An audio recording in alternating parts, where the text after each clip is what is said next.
Today I'm thrilled to have Andrew Funderburg here with me from Portland, Oregon. Before founding Fundy Software in 2008, Andrew scooped up a degree in English literature, worked in the Peace Corps in the Republic of Moldova, owned an English school, and shot weddings at 3 Iron Chef restaurants in Japan. He's inspired by people who have done great things starting from nothing and enjoys street photography, hiking, and camping in his spare time. And he also manages to do a pretty great job of being both a photographer and a software guy. So welcome to Photography Marketing Masters, Andrew. It's really fantastic to have you here with us today. Thank you very much for having me and for a wonderful introduction. Really appreciate it. My pleasure. And today we're going to be talking about some of the amazing tools that Fundy Software have created to help photographers become more productive and save them time, because that is one of the things that I think is such a big problem. People are chained to their computers like slaves. You know, the number of photographers I talk to will say, I was up till 2 a.m. last night editing wedding photographs and doing this and doing that. So hopefully we've got some cool stuff that will save them from all of that. I hope so. A little bit of background. What was it that got you interested in photography and in the business to begin with? In your intro here, it seems like you've done a whole ton of different things. Yeah. Doesn't everybody have a degree in literature that gets into this end of the business? I think I lost mine. Yeah, kind of interesting. I took, as many people may have, mid-level, 300-level intro to photography class while I was in college, and being in my mid-40s now, obviously that was in the dark room, black and white, Tri-X 400 film, bulk loading film and all of that stuff. I really enjoyed the process of photography from a technical aspect in the whole darkroom and everything. I wasn't very good. I looked back over my college photos, and I think there was one of them that didn't completely suck. So, that's pretty good. But I really got into photography after my kids were born. My first child was born in 2000, and I got into photography, and I was living in Japan, so, I was going to a lot of festivals, and my kids were, starting kindergarten and all of this stuff, and there was just some really cool stuff, and got really into photography from kind of a National Geographic standpoint. Read a lot of National Geographic books, was into, people like David Allen Harvey, and that was really the advent of digital. The Nikon D100, which was, being a Nikon shooter, was the first really affordable digital SLR, and I believe that came out in 01 or 02, and I got that not too long after it came out. Just really got into people photography in general. I owned an English school in Japan, which is kind of like a Berlitz school, so you have kids and adults and everybody, and asked some of my adult students if they knew anybody that was shooting weddings, and I had a friend of a friend owned a studio in Japan that did weddings, and so I started second shooting for them on film, and then one of my students was getting married in an Iron Chef restaurant and shot that wedding. And kind of interesting, that was that wedding album that I designed all in Photoshop was featured at the Asuka Book headquarters in Tokyo.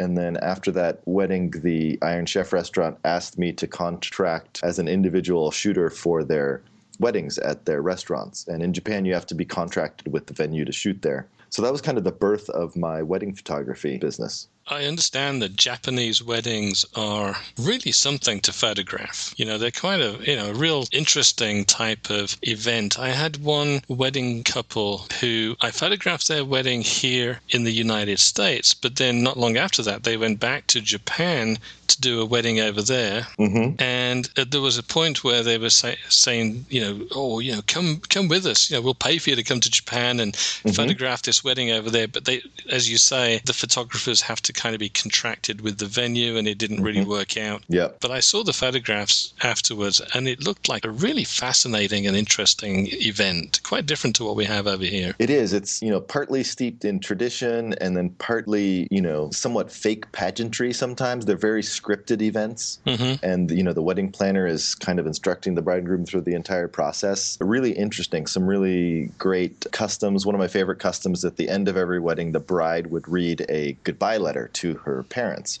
basically, because traditionally, she is joining the house of the groom. And even in Japanese society now, there's still, they call it a koseki. It's the family lineage, and when you get married, the bride is removed from her family lineage and placed onto the groom's family lineage. That's kept with the government. And so it really is a leaving of a family and joining another family. And that goodbye letter is always a huge tearjerker. I was always shooting through the tears on that one. I'd not heard of that. That sounds really interesting. Yeah, it was great. So from English school owner and wedding photographer, somehow you ended up behind computers again and doing software and all of that. How did that come about? How did Fundy Software get started? Well, it really got started out of frustration, which was out there. This going into, I believe, my first digital wedding album, I think I designed in 2004. Or 03, I can't remember. And I was really frustrated because everything was based on templates. And, you'd see a design that you kind of liked, but maybe the horizontal and vertical boxes didn't match up with what you had, or maybe you had one more image, but you still wanted that design. So I was really frustrated by that. And so Album Builder version 1 was horribly clunky, and I can't even find it anymore. I don't even know where it is. That it gave kind of a glimpse into the future of creating a design aesthetic that is away from templates, and that's what we're really trying to do, is we're trying to redefine what photo design actually is. And instead of placing your images in templates, we use our drop zone technology to basically accept whatever you put into it, meaning that the design adapts to your images instead of the other way around. That's quite a radical concept. It is. The first time you see it, it's pretty cool. So if you have a design, let's say a main image on the left and 3 or 4 accent images on the right, no matter how many images you put into that design or take out, the fundamental design never changes, and you don't have to redesign anything. Okay, so does that work on a kind of a super template in the sense that you're telling it, this is what I want this page to look like. So if I add and take stuff away, it doesn't fundament. So really, it's almost like you have the mind of a real designer in there working with you.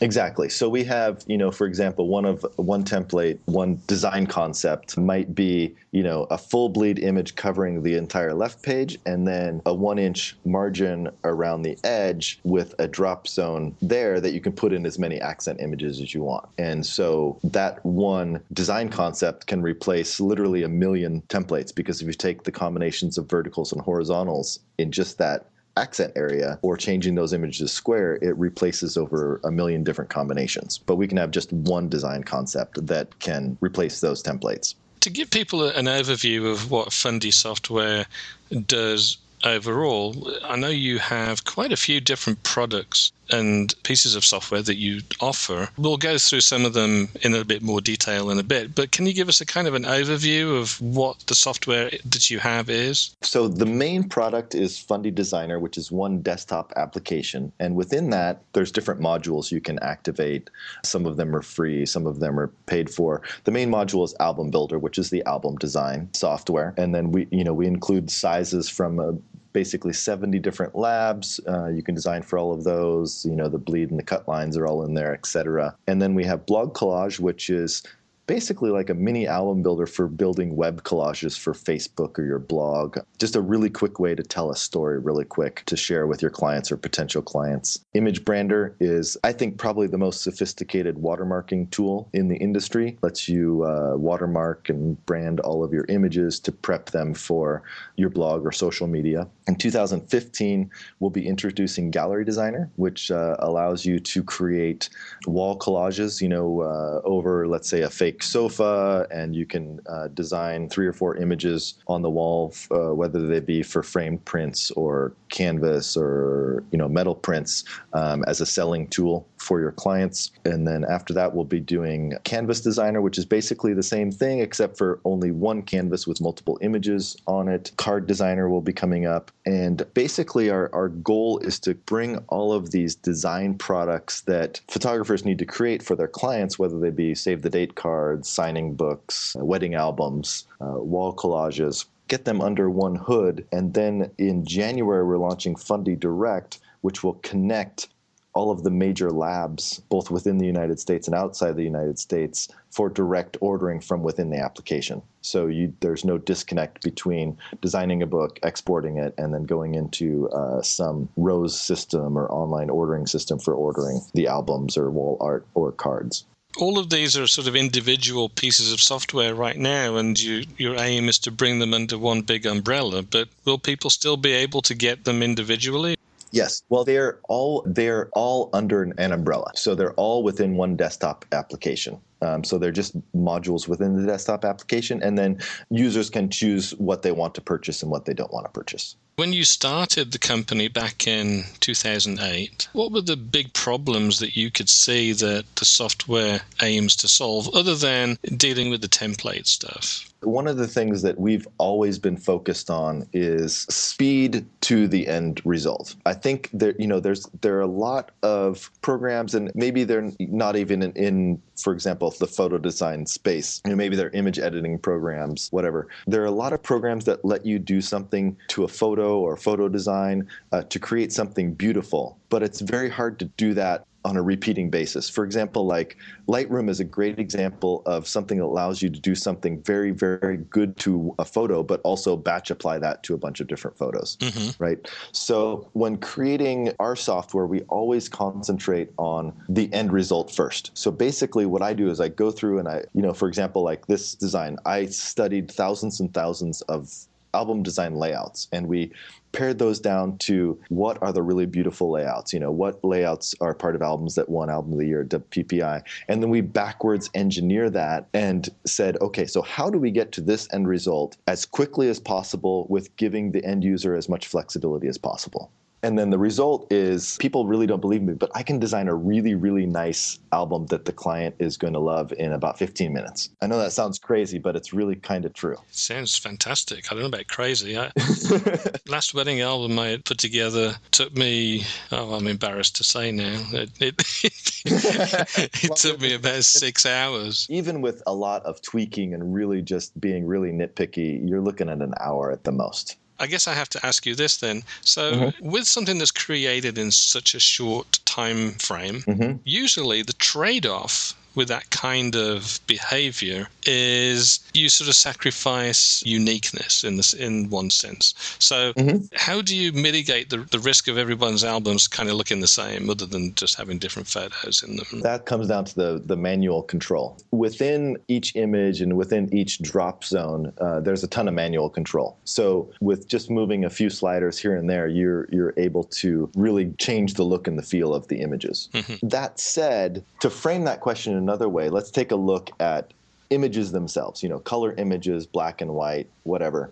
I think that we can all agree that as an industry, we really went off the reservation during the, late 2000s. As far as we totally went off the reservation as far as like we really weird colors, and we went way too far. And I think that the same can be said for photo design, is that with photo design, I think that if the design supersedes the images, then we've done a disservice to the images. The images should always come first. And, when it comes down to it, we're basically putting images on a white page. And there's not a whole lot you can do with that. And so the goal is to make it so elegant and so timeless that the design fades into the page and you're left with just the images and the story. So, we do give it a certain amount of uniqueness, but we're not going to throw a bunch of stuff on the page. And that we all have those photos of ourselves in the 80s, in our clothes during the 80s, and we are filled with regret.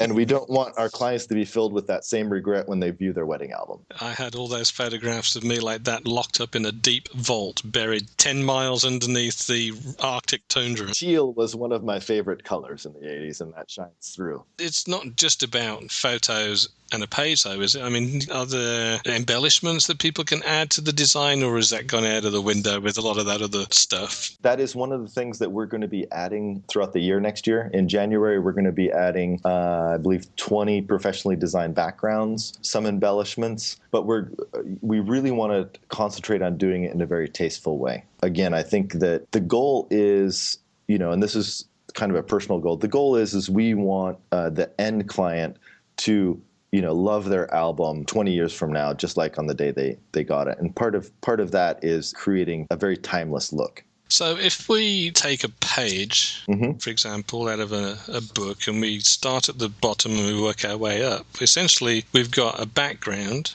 or they could leave it as a white page, I suppose, but usually there's some kind of a background image, and then the photographs that are on that page, superimposed on that, can have a frame, perhaps, a border. We have all of the same basic elements that any program would have. And then, also drop zones. You can add as many drop zones as you want. And those are fully layered, just like you would experience layers in Photoshop. And so, you have background image or background design can be at the bottom, a color. Actually, the very bottom would be the color of the background, which you can change. And then you can place an image on top of that, change the opacity and let that color bleed through. Then you have the images within the drop zone that can contain a key line or drop shadow on top of those, and then you can layer as you go. I'm assuming that with all this ease of being able to put a book like this together, it makes it somewhat easier when the photographer presents that book design to the client for their approval, and the client turns around and says, well, yeah, but can we change page 21 and page 23 and put this image and take this one out? Because one of the problems that I came up against when I was doing album design for my clients was they would come back and say, well, that photograph that you have on page 16, the second one on the right or whatever, can we take that out? And I would like to replace it with this one. But the one that they're removing is a landscape format image, and the one they want to put in its place is a portrait. Yeah. And it just didn't fit without some messing around, So that's one of the cool things about the drop zones is you can swap a vertical and a horizontal, and the design will automatically adjust to accommodate that. Awesome. Yeah, because we decided we're like, hey, computers are good at math. Let's use some math, and we'll figure it out. Right. So you don't have to. Yeah. So that's one thing that's really cool. And then one part of the piece of the puzzle I didn't speak to at the beginning is our proofing system. So you can upload to the proofing system, and clients can make comments directly on the actual design. So there's no describing, the top left-hand image on page 27. It's all visual. You just load it up and you can see their comment right on that particular photo they're talking about. One thing we're really excited about is that next year we're going to completely redo our proofing system so it's fully integrated in the desktop. And so when you get the client's changes back, the changes will appear right on the design. And so you can click on that design and there'll be a comment. And so they want to change this to photo 342, and you can click on that link, and then 342 will just instantly pop up in your image well, and you can replace it. My goodness, that's incredible. It's good. Yeah, I'm really excited about it. It's kind of like magic. It's like fairy dust. Makes me want to get back into weddings again just so that I can design some books. One thing I always try to talk to people about is the reason that I think that I ended up in this industry is I really, really love photo books.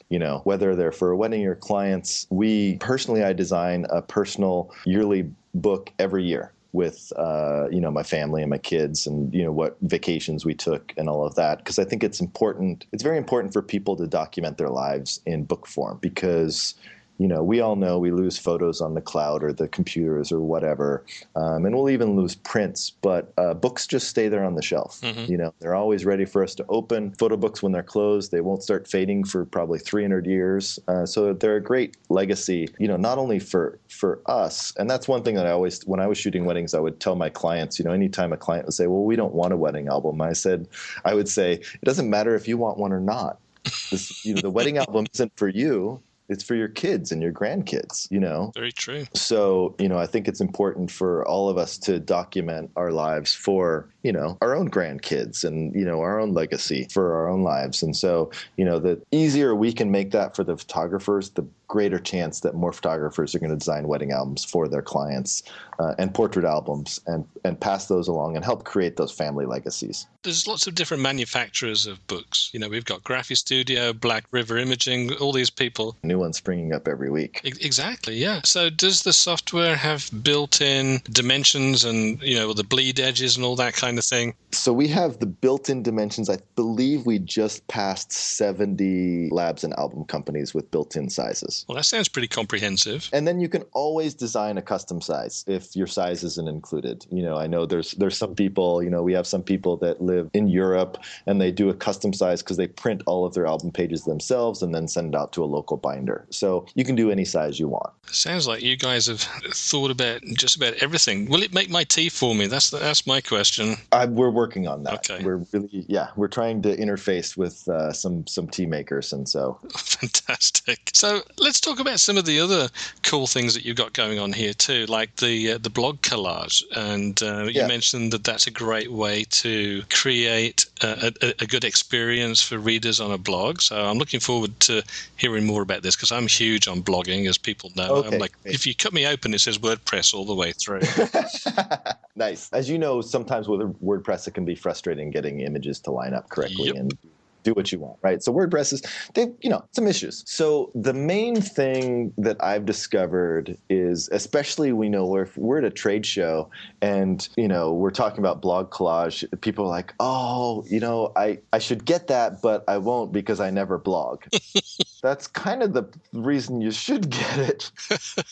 A lot of people don't blog because they don't have time to do it. So blog collage, just grab 7 to 10 images, drag them into the canvas, and instantly it creates a collage. And then you can go to our quick design picker and choose from 12 different options, and then you're done. And then you can save we call them branding looks. You click a button, it puts your logo on it and does all the fancy key lines or whatever you want to do to it, and then export it for your blog. And what that allows you to do, create a couple of collages, and then you can write a blog post in 10 minutes. You're like, I tell people, it's just a short blog post is better than no blog post. We really enjoyed shooting Jane and John's wedding at the blah blah blah.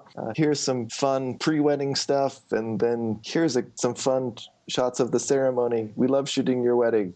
Out, and if that's all you can do, then at least do that. Yeah, I'm not a big fan of blog posts that just have images in them and nothing else. But what you've got going on there is the ability for photographers to create something really eye-catching that they can put at the masthead or the top of a blog post that will really get people's attention and encourage them to read more about what they have to say. Because having a blog is great. If you can get people to read what you say and then take whatever action you've got in the call to action at the bottom there to get people to do something else other than just come and gawk at your website. Yeah. So that's fantastic. So it integrates directly with WordPress. Is that how it works? You would just export and then upload those as single images to WordPress. Direct posting to WordPress, they do have an API. It's not very robust, and so it seems to break more than it works. So we're going to stick with the export and post. So essentially then the blog collage is somewhat like the album design, but for just one page. Exactly. Yeah, it's the same technology. It's built specifically just for quick web-ready collages.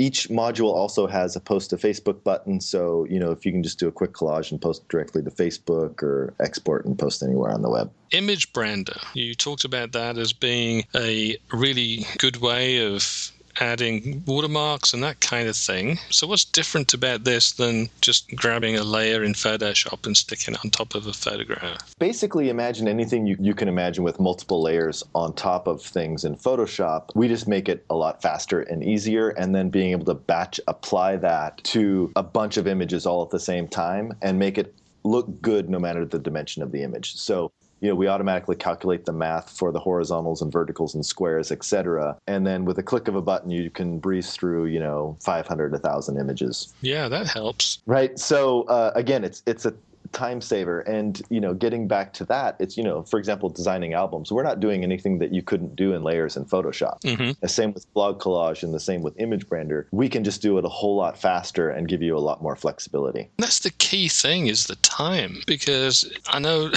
as I mentioned earlier, that last album that I put together was a 50-page book, and it took me probably 6 to 8 hours. It's certainly an entire day's work. And by the end of it, my eyeballs were dripping out of my head, and I was ready to just smash my computer up because I found it utterly tedious. So it sounds like this software really helps people save a lot of time.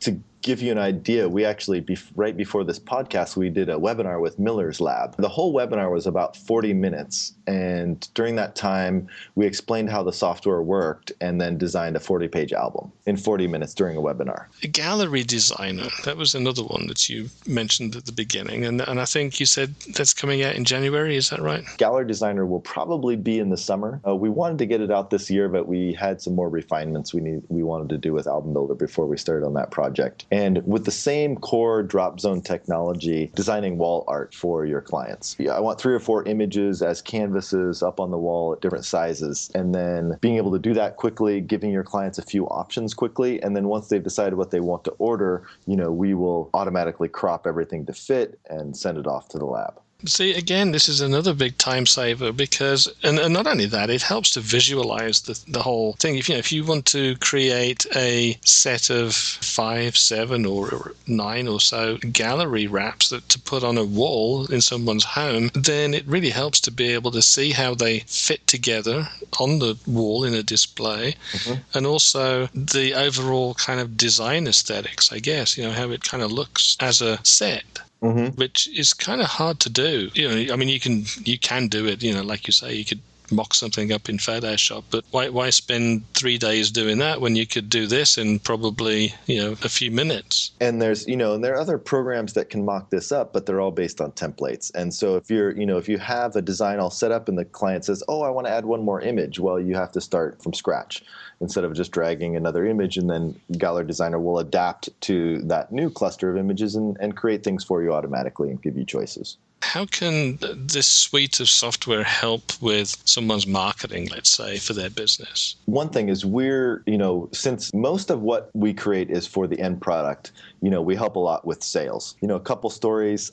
Recently I talked to one user at a trade show, and he came up and he said that Album Builder has made him more money than any other piece of software ever, because he sells so many albums, because he's able to offer albums more quickly. And then even people that don't order an album, he's able to design one for them because it takes him 15 or 20 minutes and submit it as a spec order. And he said, most of the time the clients will order one because they can see the end product and they like it. What about training and support? Because everybody, at some point when they come across new software, it's like, oh gosh, now I got to learn how to use this thing. And what happens if something breaks or I do something wrong? Where do people go to get help on how to use it and help if something doesn't work the way they expect?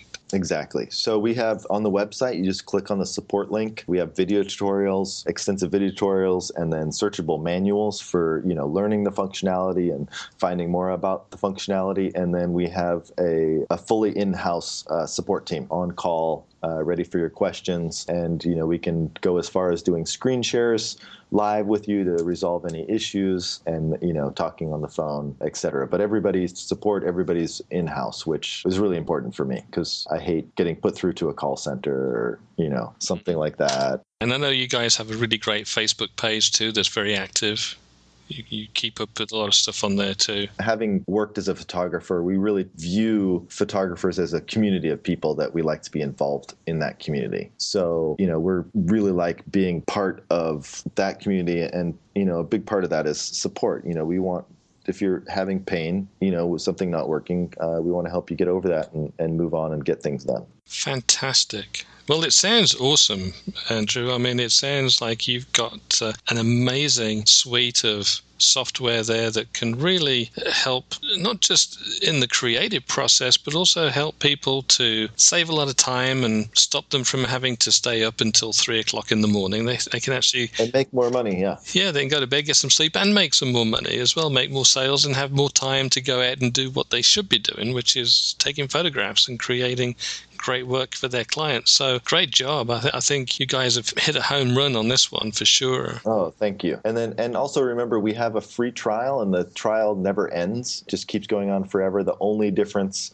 with the trial and the regular version is the trial you can't export. So you can design all your albums, make sure the software is for you, design collages, you can even post to Facebook with the trial version, and really try everything out before you decide if it's for you. Perfect. Well, I'll make sure that people listening to the podcast and have got a way to go and find this for themselves and go try it out. And I'll put links to your homepage and all that kind of thing on the website. One thing that's coming up with our next free update is Image Finder. When you have a list of images from your client that you need to do, you can click that button, paste that list of images in, and point it to the client folder, and it will find all of those images for you. No hunting and clicking. No holding down the command key and clicking and clicking and clicking. We've all done that. Fantastic. Well, Andrew, thank you so much for spending time with me here today. I've really enjoyed this. This has been a real eye-opener for what you guys have got going over there. And, I urge everybody listening to this to go check out Fundy Software, go take a look at what they've got. Take the free trial if you don't already have the software. Give it a whirl and see. And I'm sure that you'll find that it will save you a tremendous amount of time. We hope so. Thanks so much for having us. I really appreciate it. My pleasure.